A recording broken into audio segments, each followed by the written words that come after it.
Hi you guys, so here we are then, Autotrail Tracker EKS handover video. So, first and foremost, we're going to start here, we're going to do a lap around the outside, then work away from the backwards forward inside. So, opening the cab with the top button just there, grants us access. In here we've got the pressure for the tyres as well, in case you ever need to know, just to keep them topped up. This lever there is going to access us underneath the bonnet.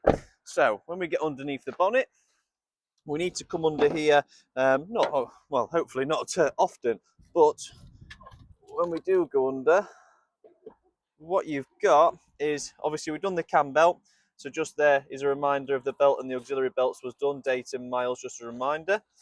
This is just a siren for an alarm. Underneath here, if you use your driver ignition key, flick it out like so, and put it into that insert just there, twist ever so slightly. It won't. There we go. And it just undoes. That is connected to the positive on your vehicle battery, and that is your earth. So if you ever need to jump start or charge the battery, you put the black on there and the red onto there. You've got your Autotrail weight plate just here.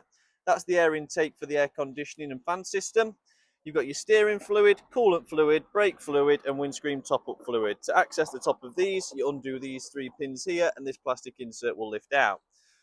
To top up oil, we'd go there, and to check oil before long journeys, the dipstick is just there. When it comes to filling up the vehicle, we need to come around to this point just here on the side. There's no AdBlue on this vehicle, which is what this empty void is here. And to get into the fuel tank, we twist this and in with the ignition key and just lock it off like so. Obviously, you guys have motorhomes, you know when we get to campsites, we need to turn on the gas. It needs to be off every time we travel anywhere and secured into place. But what we're going to do, we come into this locker just here, and we turn on the gas by turning this on just like that. On this side, that's a crash sense protector, so push the button to allow gas to come through. Both systems are connected simultaneously, and then what you also have is a green purging button just here. So typically you get your ignition key, push that in, and that will just purge the gas through the system, ready to go. So both bottles are obviously on at the same time, so you shouldn't be running out anytime soon. That gets retained by a clip just there, which we can pull down, and then you twist obviously to lock off. Just going to step back, making sure I'm not missing any wastewater taps, which I'm not. That must be on the other side. In this locker just here is going to grant us access underneath the front end. Now in here we've got fridge vents, we've got a power socket just there as well, which is always beneficial for obviously charging if we have to put anything in that requires charge. But it is your main access point, just in case you want to put camping chairs in, for instance. You don't want to have to go inside to get them out, so it's just an external point there. Fridge vents and your awning light, wind out canopy, obviously roof mounted, so it keeps flush to the side of the vehicle, and we just simply place the awning tool in there and spin to release.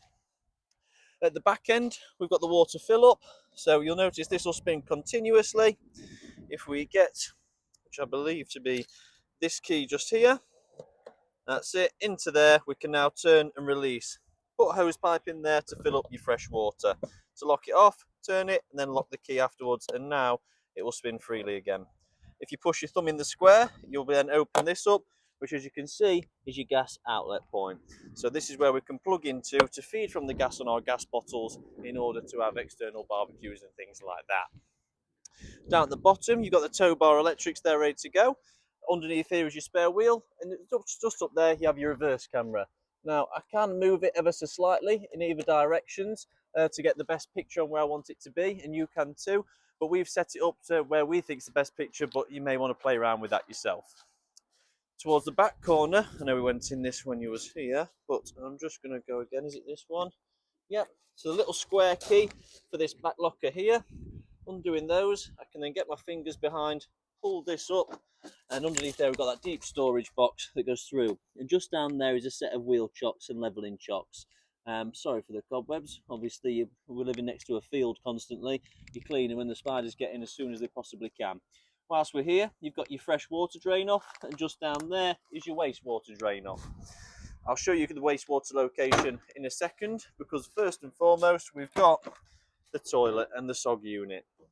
So the SOG unit is just a fan system that's connected to the cassette, which fans it out outside to stop the smells from staying inside. So when we come to it, we need to disconnect the SOG unit, let that hang, pull that back as normal, lift the lever, pull it out, grab the handle on top, and then there's a little bung we keep behind the handle, which I think is easier if it comes out this other way. And the bung we can then put in there to stop it spilling as we're travelling with the cassette. Bring it out, it's got the wheels and the pull out as you already know. Take it to the area, spin the cap off, obviously empty out of there, or if you're a bit lazy like me, you pull that forward, you twist that and you chuck some blues in, whichever way you prefer. Like you guys already know, if the cassette feels like it doesn't want to come out, it's because the trapdoor inside isn't closed. So I'll take that, put that back under there for safekeeping, push that back round, reattach my SOG unit, like so, and push it back in until I see that in that recessed clip there. As I'm pushing back up, I'm just going to thread the SOG unit pipes and hoses into a position where it's not going to detriment closing the door. And now that's that locked off. Pushing the thumb in the square. Come on, bit stiff, could do with some grease. Underneath there is obviously your external shower. When you plug in and spin slightly left, you're going to get cold water. All the way left, you're going to get hot, and in the middle is going to be lukewarm. This is the vent for your heating. So when you pull up, it will have this cover on just here, which I've taken off, and to get it on and off, it hooks over the top like that, and you push down to clip on, remove. When you go to a campsite, always good if you can leave it in your door, because then it's a good reminder that you need to put it back on before you travel home. This is just an exhaust for your diesel, for the gas-powered system. And then you've got your hookup point for charging, and obviously all the other various high-powered things in the motorhome. And just there is your waste tap, and it's quite literally turn that big grey tap. It's open at the minute, which is why we're just getting odds and sods out as we're running the vehicle up ready for tomorrow. But obviously that's where you're going to drain off that wastewater tank. And that, guys, is the outside. So I'm just going to pause the video now and we'll head on inside and carry on.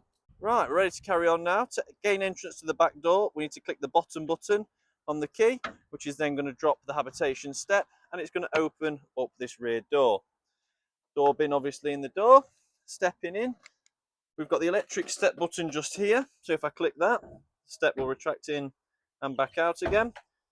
This here is for the awning light just outside. As you can see, is now on. Awning wind out tools there tucked away nicely. And then above, I'll go back to 1x on the zoom, you've got control panel, heating, hot water and some light switches. That's your over unit LEDs all the way down. And then this one is your under unit LEDs all the way down. On your control panel, we can swap batteries by clicking this button. So when the light's off, you're on your leisure. Click that and the light's on, it goes to vehicle. Now what that's going to do is not only power the 12-volt system offset battery, but it's also going to charge whichever battery you select via the hookup lead. This here is your awning light switch, and this here is for the water pump. Now when you turn it on, it'll always tell you how much fresh water you've got in to ensure there's water in the tanks and you're not turning it on and burning the pump out. So when I scroll through, I'm just going to take it off so I can scroll back to the main screen. I'm just looking away so I don't confuse you. That is how you'll come to the screen when you turn it on, before you turn all your water pump on and everything else. This tells us the model number and the version of the panel, the time of day, and the temperature, and the current, because we're plugged into an AC current, which is 230 volt. Now, if we click down, we can look at the battery levels, leisure battery, vehicle battery.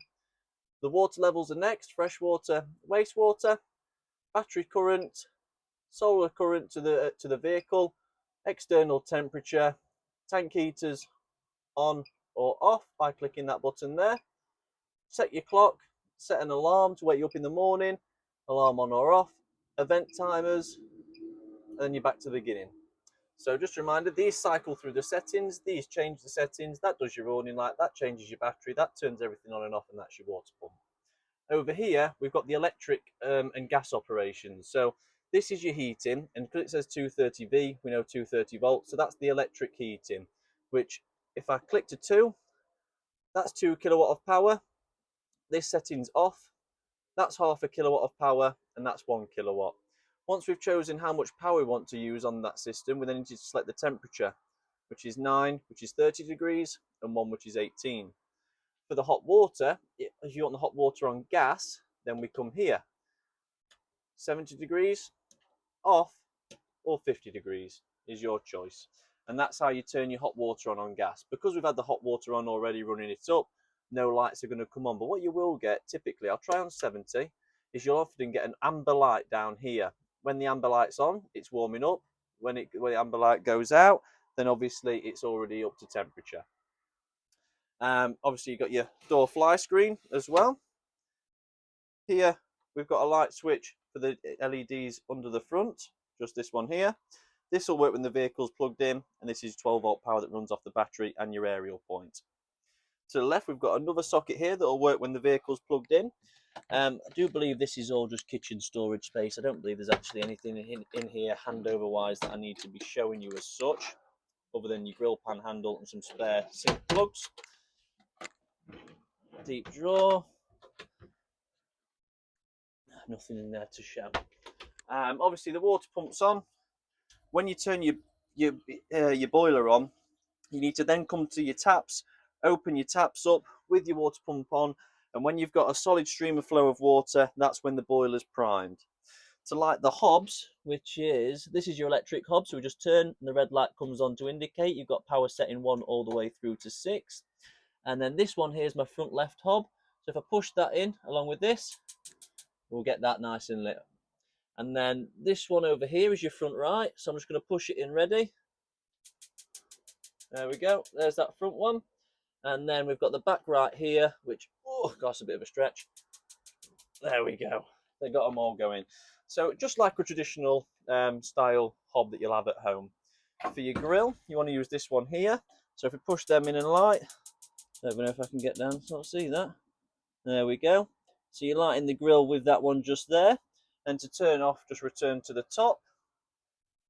And then with the oven, which is a side door, don't try to pull down from the top, it opens from the side. We use this one just here, which pushing and twist and light again. There we go. Oh, let me pull the pan forward. You'll not be able to see the flame because the pan's there. And then the same with this one, turn it back up to the top to turn it off. Obviously, we'll take all this out before you drive away, or make sure you do, otherwise it'll rattle your head off on the way home.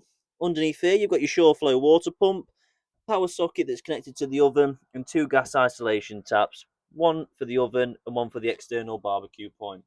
This just clicks in. To release, just push on it. In the top cupboards, just some storage. You've obviously got your fan, which you tick on with that button. 6 speed, 1, 2, 3, 4, 5, 6. To reduce the speed, tap the opposite side. And then for off, click the button. Into this area, where's my light switch? There it is. There we go. Light switch on the mirror just there. That does the shower light and the mirror light. To flush your toilet, you need your water pump turned on. And then we just click the blue button here, which pumps it through. The fan that's now running is your SOG unit. To push it to turn the fan off. Push it to turn it back on, and you can push it to turn it off. Obviously, you know it lights up as you need to empty. To empty what's in the toilet cassette out, we come down here and push that over, draining it into the cassette. Got some nice running water in the basin unit, so I've got a little bit of something there. Get that down the plug. I don't want that. Probably just fell out the skylight. And then obviously your full shower. I was just about to say that. Ensure the doors are closed before travelling. Get that magnetic strip stuck together before you set off anywhere, just to make sure it's in its strongest position, it's not going to wobble around. Now, once you've turned your heating on, that's going to be warming the air up. But we need to tell it, because at the minute there's a lot of warm air coming out of here, because it's not fanning it round because I've not asked it to.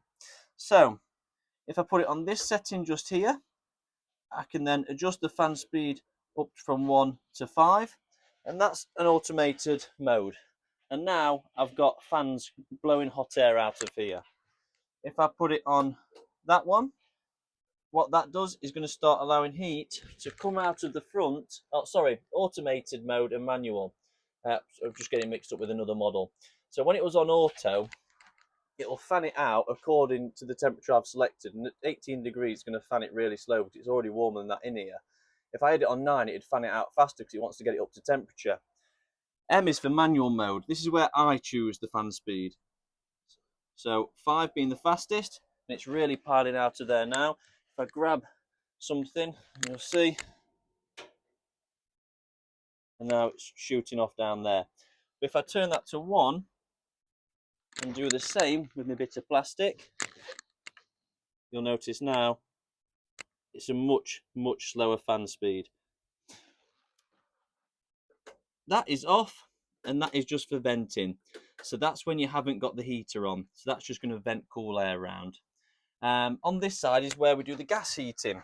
So just like a hob, push in, spin left, and if you look through there, oh, I think I had it then, you'll see the flame. Like you can there. That's your pilot hole. Once your flame's lit, as it is now, you can let go of that, and then you put the manual fans on and select your fan speed. So now we're actually running on gas and electric at the same time. If I turn that to the off point, we're now just running the heating on the gas, and you can just check through there. There it is, look, for the flame to make sure it's lit. When I turn that to 0, what you're going to notice now, no flame at all, completely gone. So this is how we light the heating on gas. This is how we control the fans, and this is how we do the heating on electric. This is how we light the boiler on gas, and to light the boiler on electric, we come underneath here and we flick this switch into the downwards position. Down is 70 degrees, that's off, and flicking it up is 50 degrees. I'm just going to turn it off. Your boiler is just underneath here. You've got your gas isolation tapped just there as well, and your boiler drain valve is that yellow one just there. To drain your boiler, I need you to lift that yellow valve completely vertical, and to close the tap back off, I need you to return it to this position just here. You've got one leisure battery under there and a second one in the battery box. In these cupboards, I'll just double check, make sure. Yeah, we've got them two. I don't think there's anything in this one. So, TV aerial. On, off. Grain and signal strength, low, high. Control panel. So if you look up here, this side 1, 2, 3 is your mains. 1, 2, 3. This side here, 1 to 15, is this side here, 1 to 15. So all the circuits are labelled here for you to know. These buttons here are exactly the same as those buttons just there. But the reason they've got them is if this control panel ever fails, you can swap your batteries, turn your lights on, your water pump on, your system on just there. When this vehicle's parked up and it's not being used and stored, make sure to shut the system down with that black button just there. These are all isolator switches. So this one here isn't. This is a light to tell you if you plugged a hookup lead in and the polarity is wrong. This is to turn the charger on and off.